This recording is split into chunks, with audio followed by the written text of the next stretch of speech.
Live from the sun-drenched cobblestones of the Eternal City, conversation crossing faith, culture, and current events. Civil discourse, civil debate, and the free exchange of ideas. This is Intersections with Bree Dail and Matt Dooley.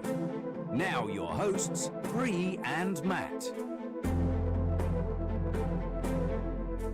From Rome, it's a sunny fall day here in Italy. This is the all-new Intersections Crossing Faith, Culture, and Current Events with Bree Dail and Colonel Matt Dooley. For those of you who are joining for the first time, I am an internationally accredited journalist, including accreditation to the Holy See as the Rome correspondent for Epoch Times. And I'm here today with my co-host, returning Matt Dooley. Colonel Matt Dooley, take it away. Hi, Bree. Thanks for having me. I'm not an accredited journalist. However, I have some informed opinions based on my military service. I graduated from West Point in 1994, served 21 and a half years at the forward edge of our country's foreign policy as an armored cavalry officer. And I'm happy to talk about all issues from my experience and my opinions. Well, we're here in this morning, Monday morning. Hopefully all of you who are listening are also sharing this out on social media. We are looking to grow our listening and our viewership, both on social media and on the radio.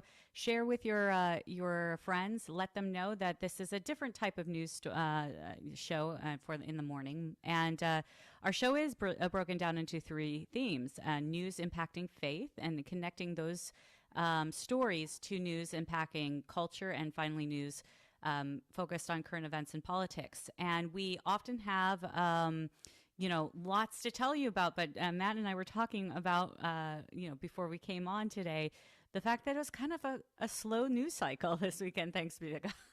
No breaking, crazy news out of Europe, and nothing dire breaking out of the United States, and that's a blessing. That's a good thing. But Matt, we do have an update from Cardinal Burke. I was looking at Cardinal Pell and then tried to say Cardinal Burke at the same time in my notes. Cardinal Burke, early this morning, late last night, posted an update on his health. For those of you who don't know, Cardinal Burke is the senior cardinal out of the United States. He was the foremost canon lawyer expert and a canonist. I can't speak this morning. Man, that's a problem when you're on a radio show. Canonist, there you go. And his expertise was also lent to a lot of more traditional movements. He's also known as one of the dubia cardinals.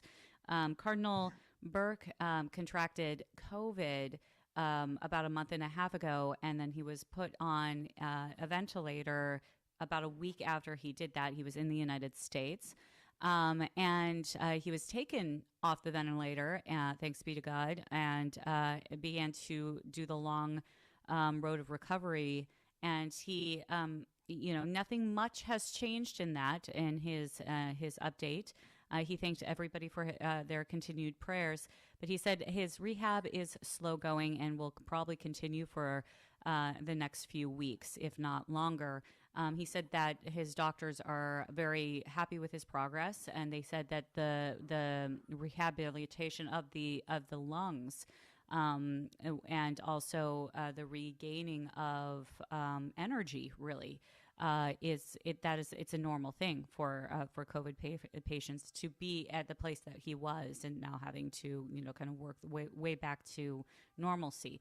So that's a good news though to hear from Cardinal Burke. But he has taken up residence close to his family, and he is asking for additional privacy. And he also said that in his update that he apologizes that he just cannot respond to all the communication that he is and correspondence, phone calls that he is receiving. So he's just saying, thank you very much for your prayers. Please continue. Know that I'm well, but I will keep updating via social media. So that's good news today. Matt, something that happened also today, just before we got onto the radio this morning, was that Pope Francis addressed the Pontifical Academy for Life, and he once more called abortion murder, which is fantastic. We need to hear more of that, I think, in the church, unfortunately. The straight talking from Pope Francis on this particular subject has never really changed, despite, I think, some of the media manipulation that we have seen, especially coming out of the left. Pope Francis has always stuck very strongly on the case of abortion as being nothing but murder. He has actually said that when one goes and procures an abortion, you are actually doing the same as hiring a hitman. So, kind of interesting that we're hearing pretty strong language from Pope Francis on this issue. But at the same time, we have also heard Pope Francis say in interviews recently that he has not personally ever withheld the Eucharist from anyone on the subject of abortion. We know that that is an ongoing debate in the United States between lawmakers and clergy. One of the things that happened this week, Matt, and I'd love to get your take on this. Nancy Pelosi is kind of in an all-out knuckle fight with her archbishop, in San Francisco, who has been on both social media and in the media in general saying, you are not, as a politician, he's mentioned her, permitted to receive the Eucharist. And when you are someone who promotes the legalization of child killing, and Nancy Pelosi has come back and said, pretty much mind your business. So what are your thoughts on that? Because it is a sticky situation when the church goes into politics, especially in the United States, or politicians going into the church. What politicians and Nancy Pelosi tend to do in these situations is they hold up the nonprofit status of the church and say, if you get involved with our politics, you're going to lose nonprofit. Church remains strong on this point. And what kind of repercussions could take place if Nancy Pelosi chooses to to continue to try to approach the altar? Yeah, there's a lot going on here. I'll go back to your first discussion point, talking about Pope Francis being very clear about the stance of the Catholic Church and his stance as our Pope, that abortion is murder. And the more we get into the science, this isn't the early 1970s of Roe v. Wade and the first conclusions, is that we get deeper into it. We recognize that life is viable scientifically, proven verifiably, at an earlier and earlier point. So the original discussion points in Roe v. Wade are no longer capable of being defended. But that being aside, the Pope is very clear that abortion is tantamount to murder. So taking that as the first departure point, the second point is, when we talk about withholding the Eucharist from someone who has had an abortion, that's a separate issue. The decisions that the individual has made are circumstantial and unique to each of them. It doesn't make it right, but it makes their trauma and the situation they're going through something that the church has to deal with. It's what we say we do in welcoming sinners and helping them find a path to redemption and finding a way to heal themselves, which is entirely different. That's a very hard thing. Yes, yeah. It is. It is a hard thing for people to hear, and it is something that is an ongoing discussion for people to understand, that the church is and Christ is so forgiving. There are a lot of wounded women, wounded men who were to be fathers who have lost their children to this decision.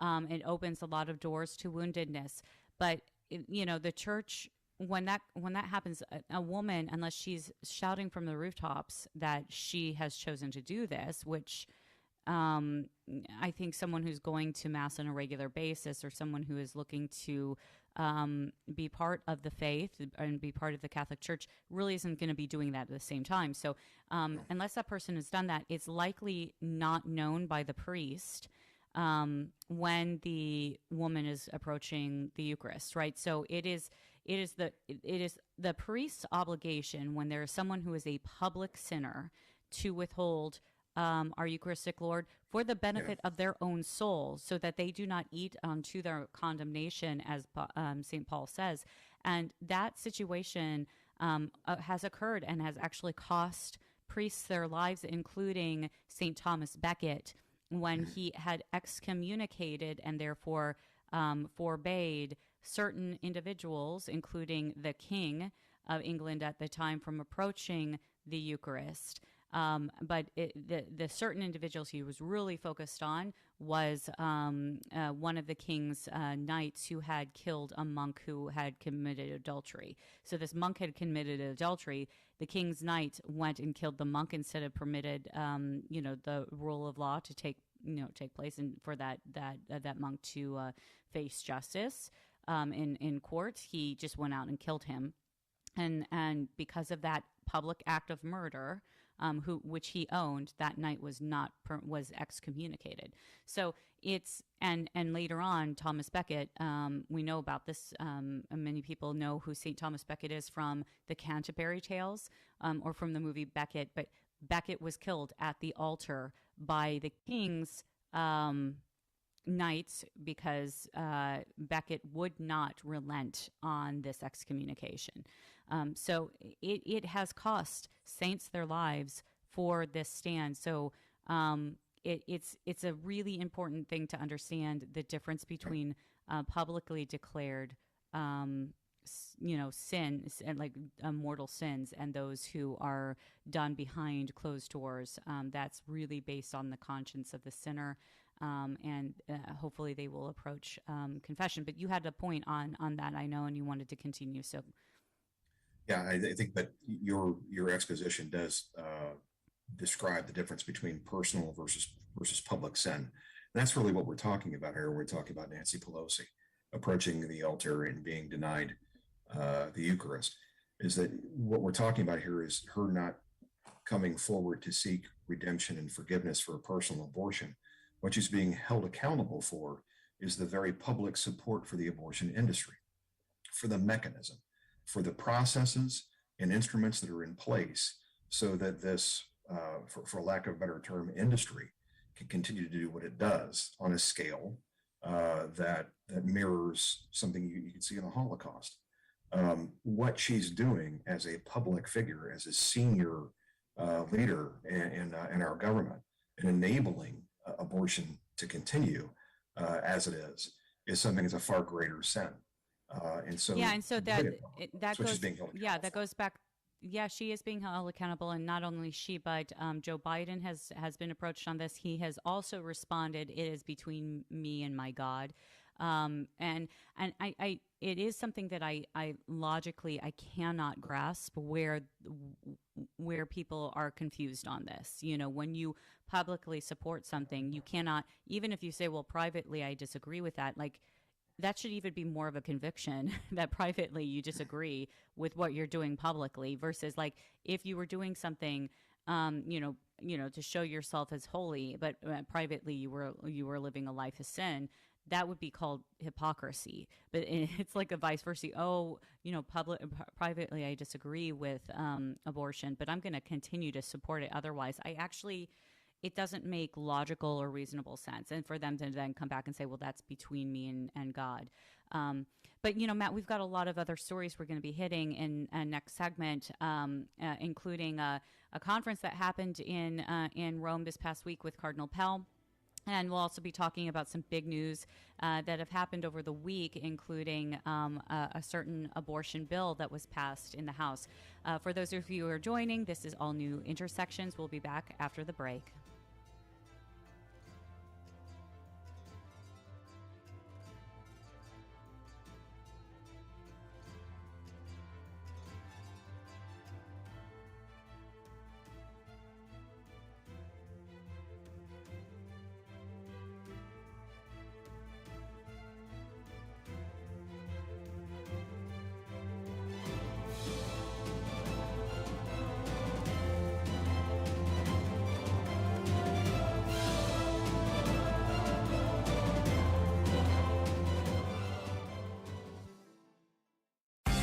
So, some Jehovah's Witnesses knock on your door. You're ready to defend Jesus' divinity, but they throw you a curveball and deny the divinity of the Holy Spirit. What do? Well, first, you could turn to 1 Corinthians 2:11, where Paul says, "No one comprehends the thoughts of God except the Spirit of God." If the Spirit can comprehend the infinite thoughts of God, he must be infinite, and thus God. You could then turn to Acts chapter 5, verses 1 through 4, and here Peter rebukes Ananias and Sapphira for lying to the Holy Spirit. But then a few sentences later says they lied to God. How can lying to the Holy Spirit be the same as lying to God unless the Holy Spirit is God? So with verses like these, you can hit that curveball and defend the divinity of the Holy Spirit. I'm Carlo Broussard with a ready reason for Catholic Answers, Catholic.com.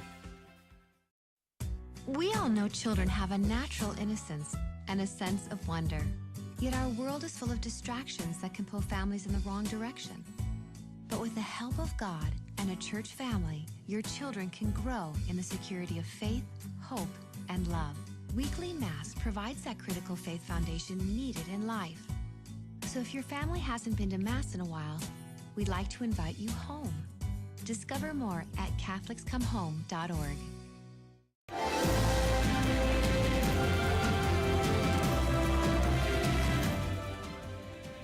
And welcome back to all new Intersections Crossing Faith, Culture, and Current Events with Bree Dail and Matt Dooley. Good morning, everyone, from Rome. We were talking on the last section about abortion and specifically what Pope Francis said today at the Pontifical Academy for Life, once more calling it murder. He's been very strong in his language, calling abortion murder. He has said procuring an abortion is akin to hiring a hitman. So I find it really interesting that we've had that discussion on that side.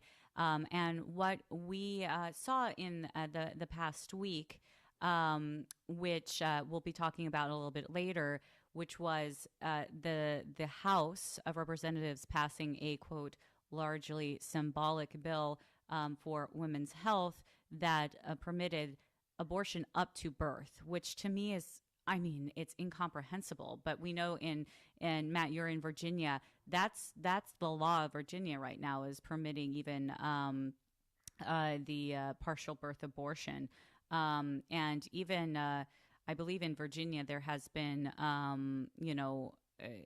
discussion about whether or not a child, if the child survives an abortion, if the life is considered viable after birth, which is, to me, it's hideous. This is, it's such a contradiction, because I believe also in Virginia, Matt, if a woman is murdered by a man or another woman, and that woman is pregnant, it is considered a double homicide. So it's like, how does this work? Yeah, how does this work in judicial systems? I again, it's like logic and reason seems to go out the door. And like we were talking about before break, it seems lawmakers don't seem to understand that the things that they do in public, even if they claim that they don't agree with them in private, it should make someone really question that person's,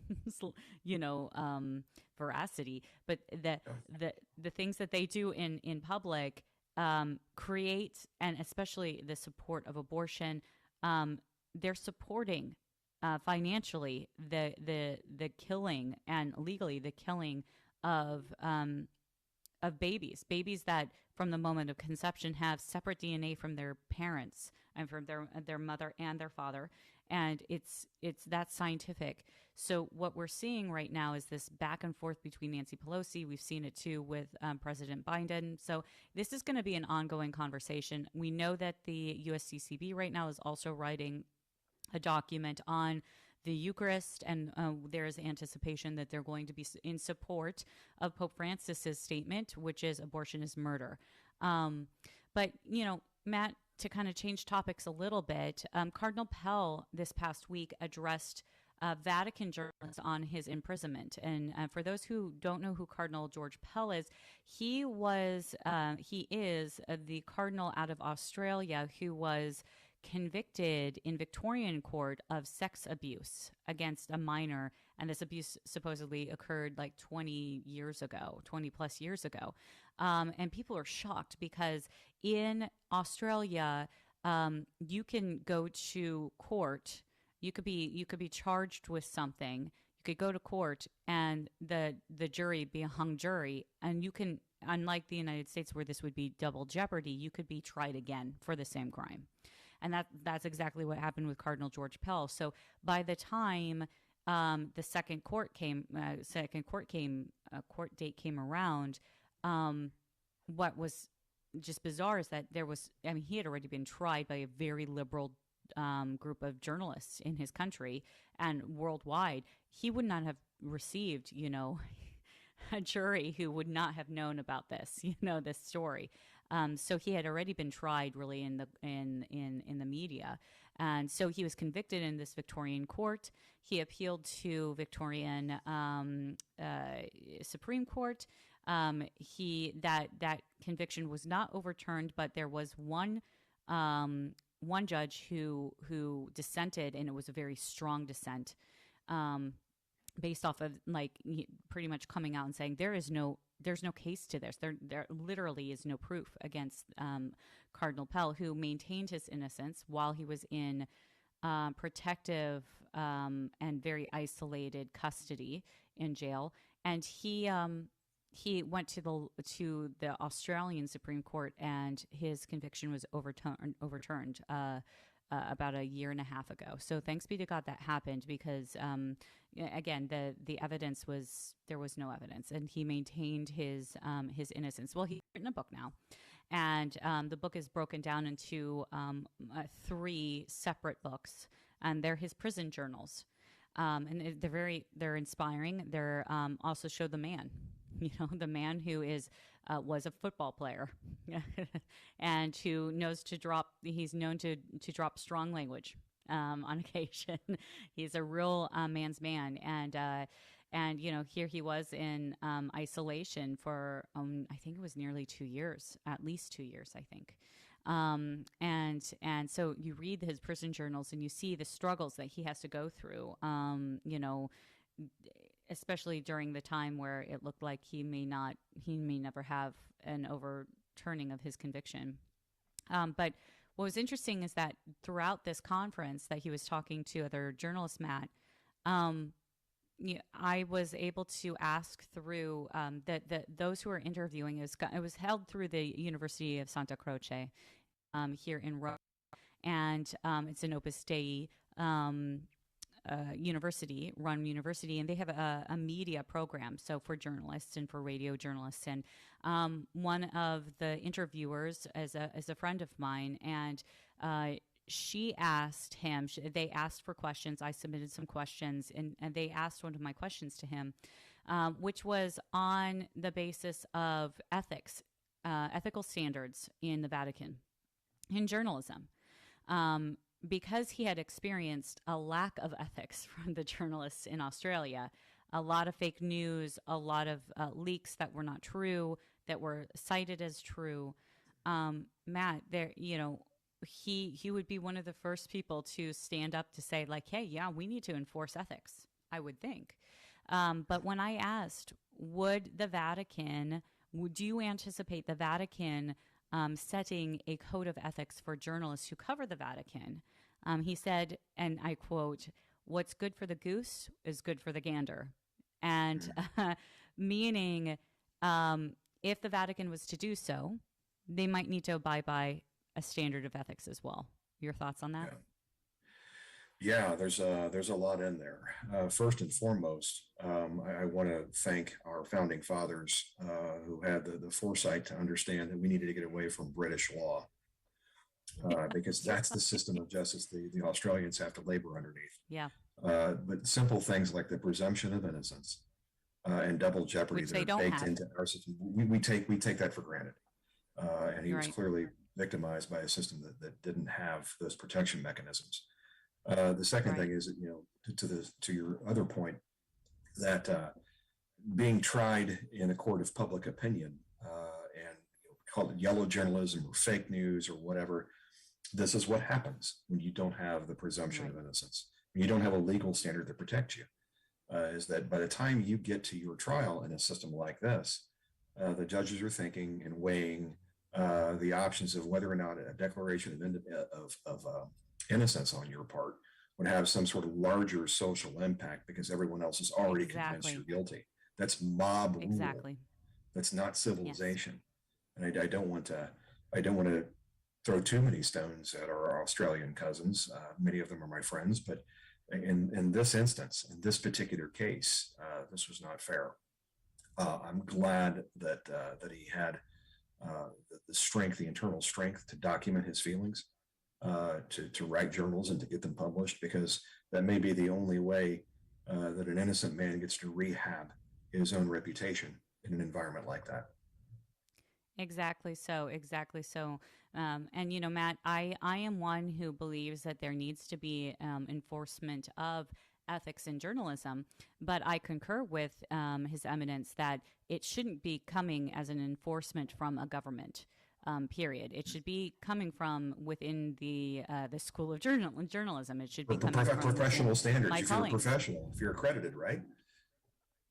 Yeah, and one of the things that I found really interesting today, and I'm segueing to this, is that um, I woke up very early this morning, and I grabbed some coffee, and I didn't intend to. I ended up doing so. So I made some coffee, and I sat down and opened up my phone as I usually do to start scouring the news in the morning. And lo and behold, a new feature on Twitter was running, and it's called Spaces. It's been running for a few weeks. I've done one. I wasn't really satisfied. I felt like, I don't know if this is a waste of time or whatnot. But there was a group of, I'm verified on Twitter, and there was a group of verified accounts on Twitter talking about holding verified accounts on Twitter, especially those who make money. I don't, but those who run on social media and make money from their content, accountable for fake news. And I was like, oh, well, this is an interesting conversation. So I jumped into Spaces, which you join, and then they had hundreds of people, both blue checks as well as it's anybody who can join these conversations from all over the world involved with this amazing, very interesting conversation about how do we actually do this outside of the Twitter doing it or Facebook doing it, or like how does this work? And Matt, that one of the journalists who was on there, who has written for WAPO, has written for a whole slew of MSM, and obviously leaned a little bit left. It was all civil dialogue too. Everybody was saying, "This is amazing that we're having civil discourse here." What? Like people were really like, civil discourse? What is that? And people were all saying we want to do more of this because people, I think a lot of people were saying during the Spaces that they feel burned out by the lack of integrity that they're seeing, whether it's just someone on Twitter, like, tweeting out trolling. The people are burned out, especially after the year, and burned out from manipulation. They just want the news. This is what we heard over and over again this morning. And one of this journalist who was left leaning, she said, I have for a while, I put it aside, but I had this plan to develop with some other journalists a certification that you go through and you confirm, and the group who certifies will continue to confirm and hold accountable those who wish to be seen as objective journalists. So you get certified, and then you are consistently screened in your work by your peers on your objectivity, both left and right.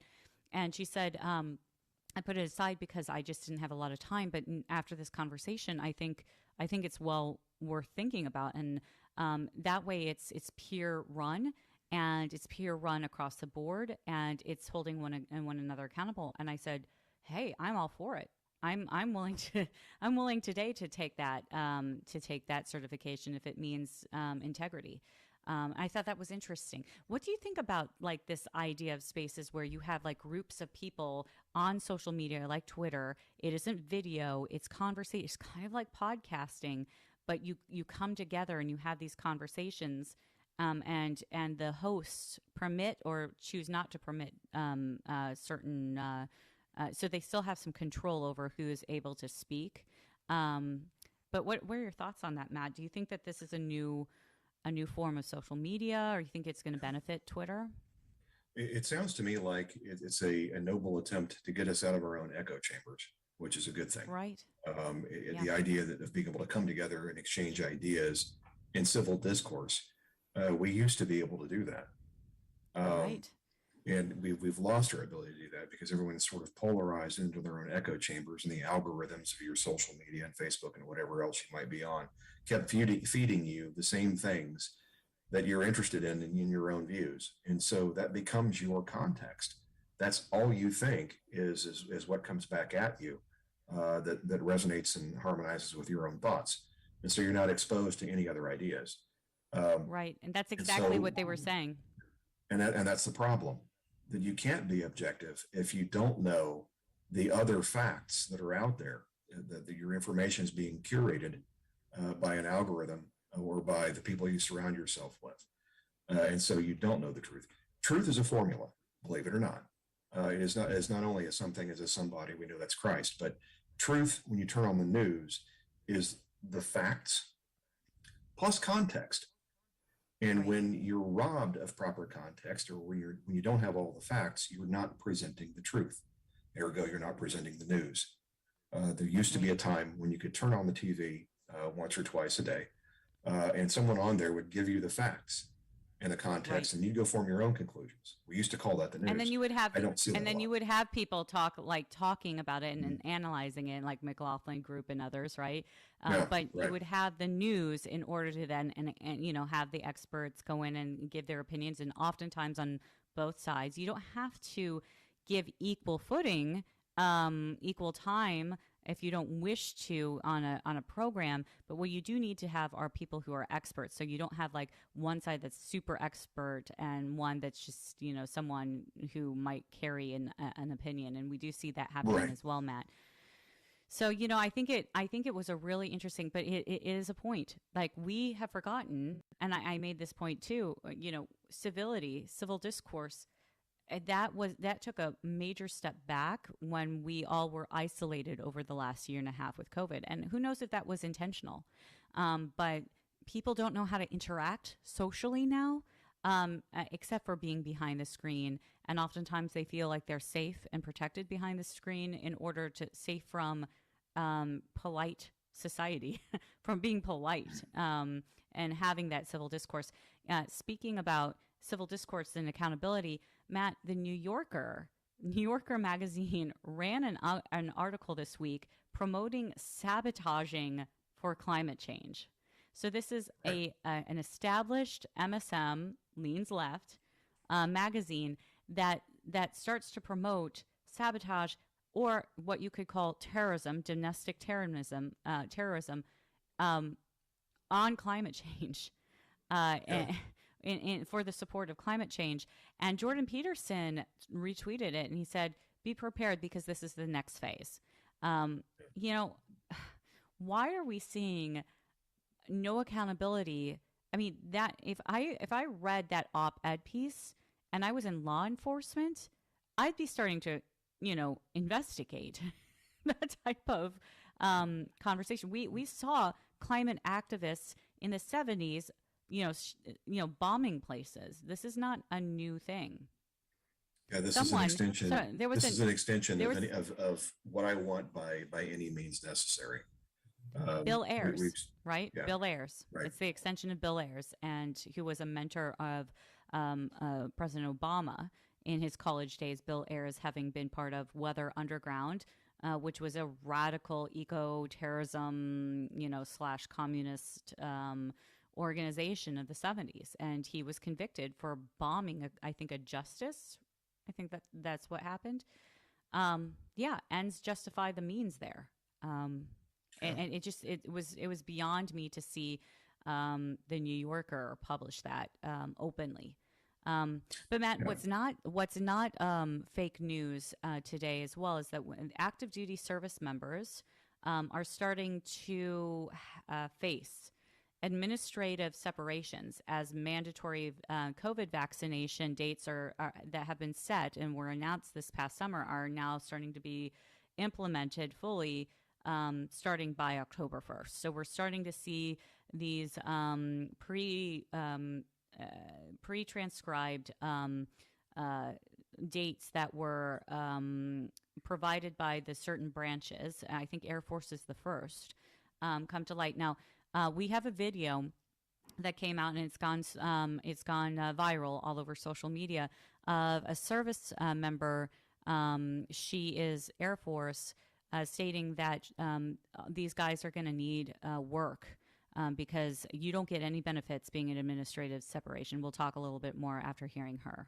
TikTok, we need your help. So a lot of the military is about to take an administrative discharge for not taking the vaccine. I know some people are doing it for medical reasons, some people are doing it for personal reasons, beliefs, whatever it may be. It's about to suck. An administrative discharge is not necessarily honorable, but it's not dishonorable. It just means that most of our military service was good. We just failed to comply with an order. So not taking the vaccine is a direct order. So with that being said, what I'm looking for right now is if you're an employer or if you know employers that will undoubtedly employ us. A lot of us are looking at discharge, and we weren't expecting this, so we have like no idea what to plan for, and I'm sure a lot of people are trying to plan for their future right now. So if y'all could help us out, if you guys, like I said, if you're an employer or you know an employer that'll undoubtedly help us out, hire us, whatever it may be, if you could put it in the comments, message me. I'm trying to get as much information from my brothers and sisters and myself as possible. Thank you guys. So for those of you who have just heard that, Matt and I both are veterans. Matt, admin SEP is not just, not dishonorable. It's a step a little bit higher than that, but ADSEPs can be detrimental. You could, if you are not honorably separated from the military, you don't have benefits. You don't have VA benefits. These are people. I've seen I haven't been able to confirm this, so I won't give a number, but there's a high number of special forces who do not want the forced vaccine. And so they're fighting it right now with lawyers. But if they are presented with an ADSEP, these guys have, they have earned their veteran benefits, and all of that goes out the window with an ADSEP. Now they will be able to, these young men and women will be able to apply to the Department of Defense after 5 years to erase that ADSEP and give them honorable discharge. But here's the thing. When you consider, and when I say benefits, it's also GI Bill. These are kids who have earned, who have gone to war, who have possibly extended past their 4 years. This is voluntary service, and but we have socialized medicine, and so the government has the ability to give the direct order to receive a medical treatment, and that for many veterans I've spoken to, many people have been vaccinated, over vaccinated. They don't want this vaccine, and so they're willing to take this ADSEP. But because of that, going to apply for jobs, a lot of these kids don't know how to do that. They're not going to get the transition courses oftentimes that they need for an ADSEP.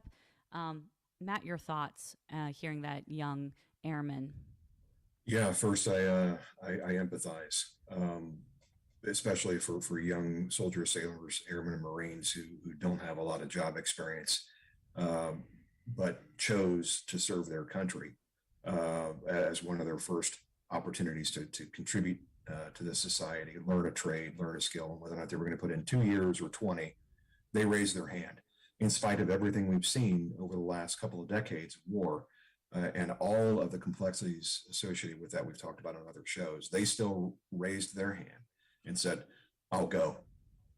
And to say, okay, well, things have changed and here's a new policy. And if you don't do this, we're going to do something damaging as we kick you out of the military, I think is unfair. Now, to be candid here, the military is a different governing structure and a different mechanism than, working for IBM or Ford or Little Caesars Pizza. Exactly. This is a military organization. The Department of Defense has to do things that other civilian organizations don't have to do.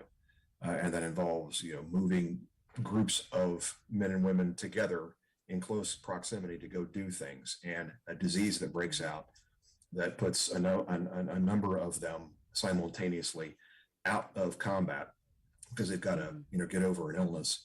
We can't have that, which is why you have mandatory vaccines of all different sorts before you go on a deployment.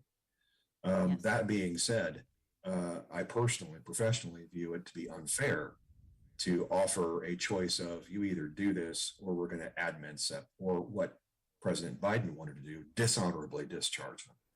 That's unfair. I think there's a way of compromise here. I think there's an ongoing debate about that too, by the way, Matt. I don't think that debate's over.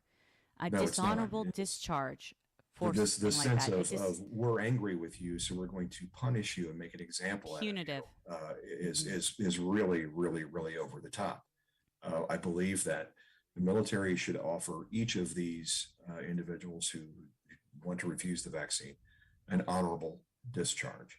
That you can't stay here because we have to have everybody vaccinated so that we can deploy and stay healthy.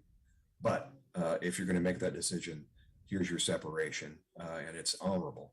If you're close to 20 years, you don't get your 20-year retirement. But this idea of an admin sep or dishonorable discharge, I think, is excessive.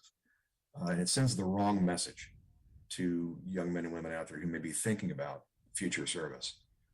It's already hard enough to sign your life away.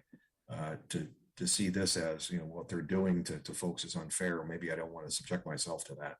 It will have a negative chilling effect on future recruiting efforts at the very moment where we really need a strong military in an uncertain world.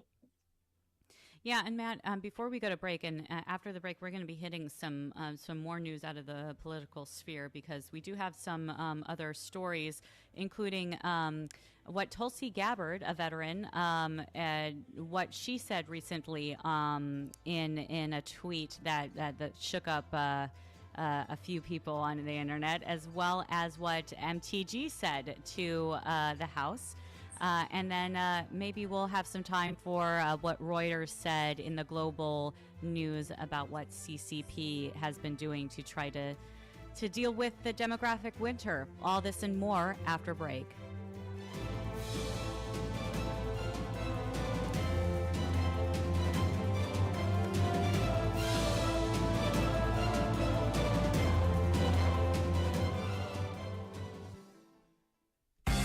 Some Protestants like to charge the Catholic Church with changing the Ten Commandments because it omits the prohibition of making graven images found in Exodus 20. But is this true? No, and here's the reason why. Like Augustine, the Catholic Church sees the prohibition of making graven images as merely an extension of the first commandment. You shall have no other gods before me. In light of the context, it seems that Augustine was right.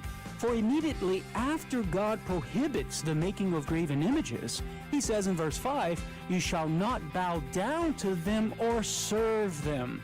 The prohibition is against idolatry, not the making of images in an absolute sense. So the Catholic Church didn't change the Ten Commandments, and it's not guilty of idolatry and having statues in its places of worship.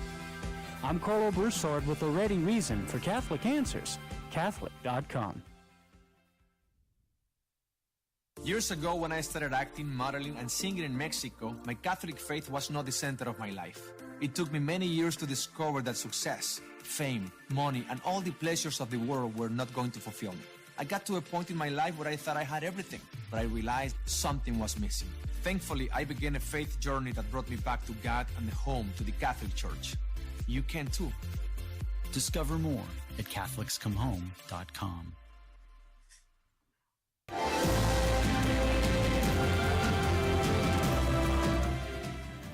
And welcome back to Intersections, Crossing Faith, Culture, and Current Events with Bree Dail and Colonel Matt Dooley. This is our last segment of the day and of the week. But before we went to break, we were talking about some of the political fallouts from the week before, including an active duty service member and some service members who are now facing administrative separations. as mandatory COVID vaccines are coming into play for the military. Another veteran, also former Democratic presidential candidate, Tulsi Gabbard from Hawaii, has called for a reinstatement of the Trump border policies that, quote, worked, unquote. And she went on to really criticize in a tweet Joe Biden. And later on, she was interviewed, and she even said, Joe Biden and I are friendly, but this is not working.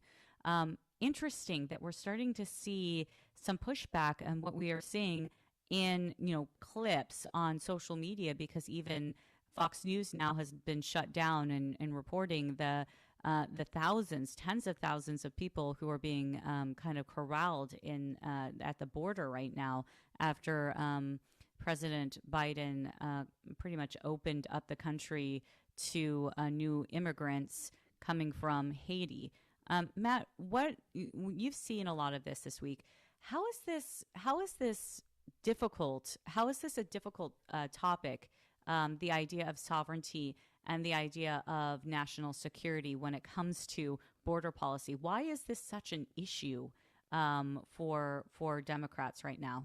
And why did Tulsi Gabbard get like a huge pushback by her own Democratic Party?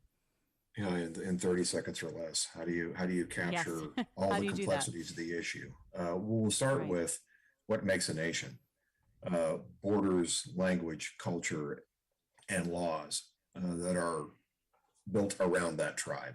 Every nation that calls itself sovereign has the same general rubric about how it contains itself. And most everyone just outside the United States has their own immigration laws as well. So we're not the only people. We're trying to enforce a standard of uptake. You get to choose who comes into your country and how they come and how long they can stay, for the same reasons why you lock your doors and you get to choose who comes in your house and for how long they stay.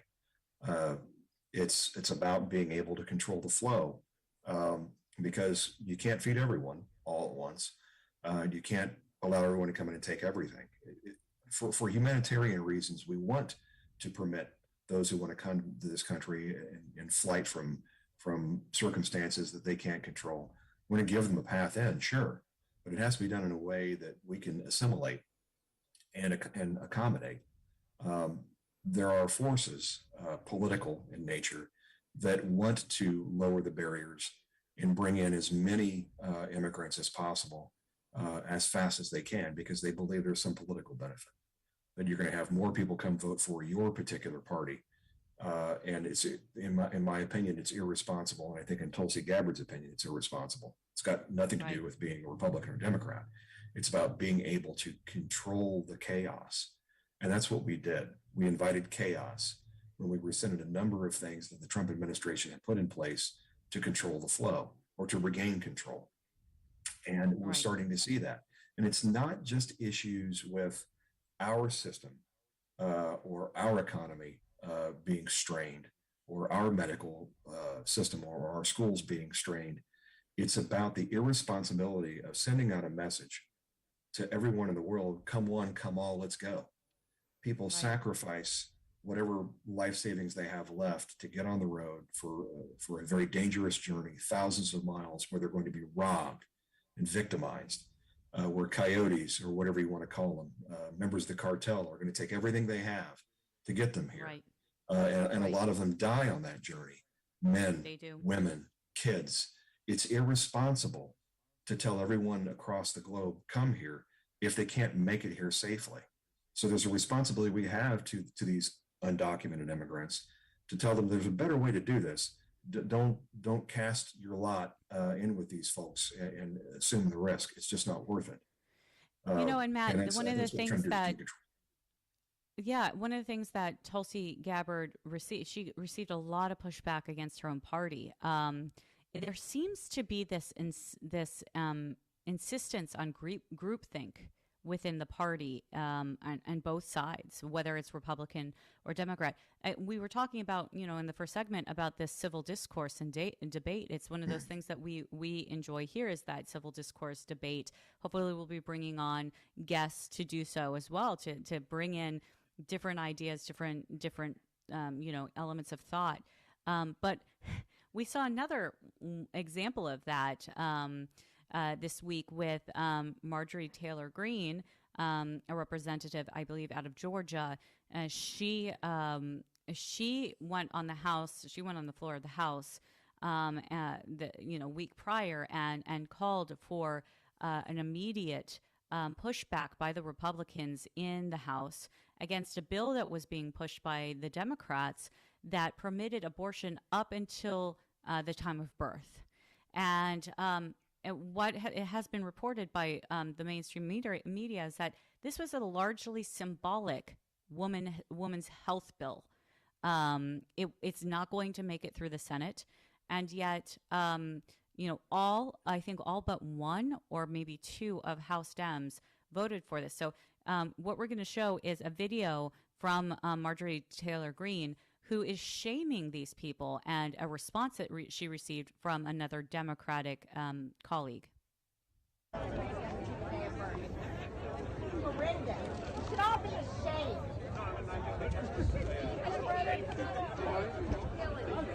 You're right. Killing a baby up until birth is a lack of civility. It's called murder. Hey, how about the border down there? Lack of civility. How about lack of laws or protecting and upholding our Constitution? You should practice the basic thing you're taught in church. Respect your Taught in neighbor. church? Are you kidding me? Try being a Christian and supporting life. Try being a Christian and try Support life. decently. Watch your step, lady. You're going to fall down. Control yourself.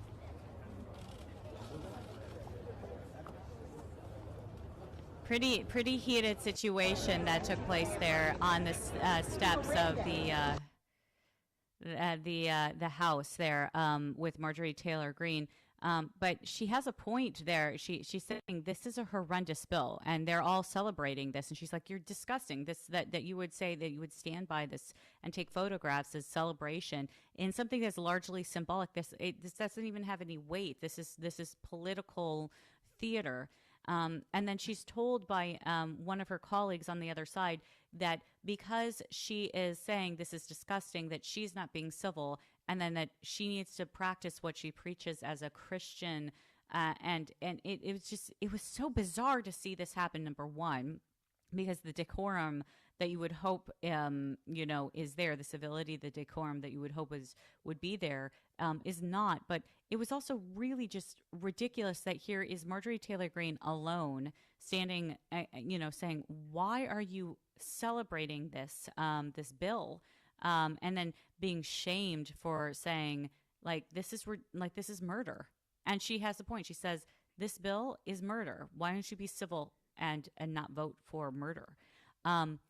It just, again, it could have been complete and utter theater, but Matt, it does seem that MTG is making the point that you all are wasting taxpayer money, and you are standing up for something that's not even going to make it through the House. It isn't a celebration, it isn't something that's some kind of accomplishment. Matt? Right. First, I'll say that I don't take criticism or advice from anyone who weaponizes my faith to use it against me. Right. I especially don't take or listen to opinions of people who will cite Christianity, but who couldn't pick Jesus out of a lineup. Clearly, Marjorie Taylor Greene has got the moral high ground here because she's talking about murdering kids. That I have no respect for a bill, no matter what you call it, a women's health bill or whatever euphemism you slap a label on, if it doesn't start with basic respect for the most innocent amongst us, to permit killing babies out of some sort of aesthetic freedom or sense of wanting to label something that's a matter of convenience as a health right, I think is allowing the other side to control the language. And that's Was where we she start to go being wrong here. was she being uncivil though by really just stating her disgust at this? Do you think that was mean? I mean, that's exactly what Yeah. was said. You're being mean. Why are you so mean?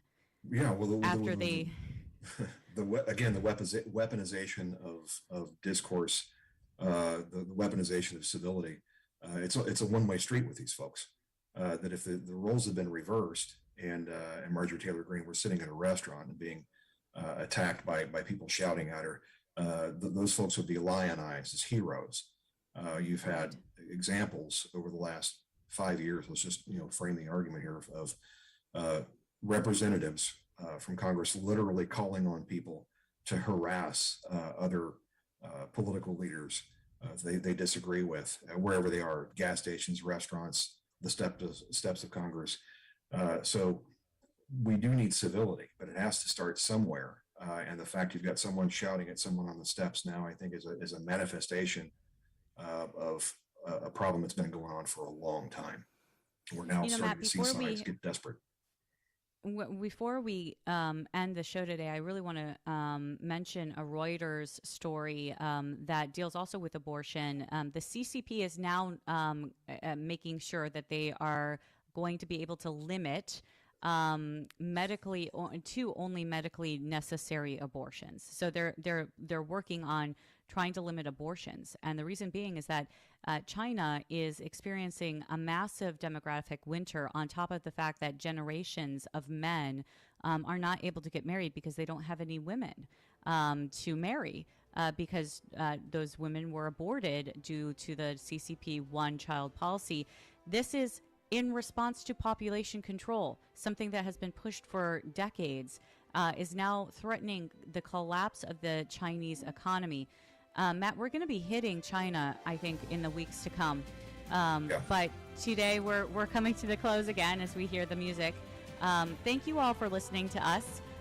Thank you for joining in every week. We'll see you next week for another Intersections with Matt and Bree. Take care. God bless.